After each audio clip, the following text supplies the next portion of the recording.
বাপকে তাহাজ্জুদ পড়ে জান্নাত কিনতে বলিও কাবরুস, ভুল বুঝেছে তোমার বাপ আর তুমি, ভুল সিদ্ধান্ত। তোমার বাপ তাহাজ্জুদ পড়ে জান্নাত পাবে না। তোমাকে বারবার বলে যাচ্ছে, তুমি মনে রেখো, তোমার বোন এখনো ঠোঁটে লিপস্টিক দিয়ে বাজারে ঘুরছে। আকাশরে এভাবে ঘুরতে হবে কে বলেছে? তুমি ধর্মকে পাগল পেয়েছো। তোমার বাপের তাহাজ্জুদকে তুমি তুলে রাখো, তোমার মায়ের কোরআন তেলাওয়াতকে তুলে রাখো, তোমার বোনের বিদ্যাকে কবর দিতে এসেছি, তুমি মনে রেখো। শোনো, তোমার বোন মানুষকে নিজের দিকে আকৃষ্ট করে, মাইলাতুন, সে নিজেও পুরুষের দিকে আকৃষ্ট হয়।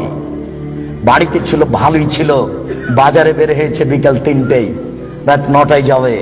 হাঁটার সময় কেন জানি কেমন কেমন করে, কেন জানি আনছান আনছান করে। একবার ডান দিকে যায়, একবার বাম দিকে যায়, একবার মাথার চুল নাড়ে, একবার হাত হিলায়, কেন জানি কেমন কেমন করে, কেন জানি আনছান আনছান করে।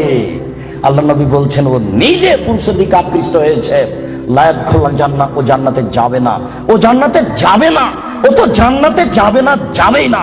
ওয়ালা ইয়াজিদনা রিহা, সে জান্নাতের গন্ধ পাবে না। হায় না রিহা তুজাদু মিন মাসিরাতি কাদা ওয়া কাদা, এই জান্নাতের গন্ধ পাওয়া যায় 1 বছরের দূরত্ব পথ থেকে। এটা জান্নাত। এখানে একটা দ্রুতগামী ঘোড়া দৌড়াতে আরম্ভ করেছে, 1 বছর দৌড়িয়ে যত পথ যাবে, ওই পথের মাথাতে যদি কেউ দাঁড়াই, তাহলে ও জান্নাতের গন্ধ পাবে। তোমার বোন জান্নাতে তো যাবে না, যাবে না, জান্নাতের গন্ধ পাবে না।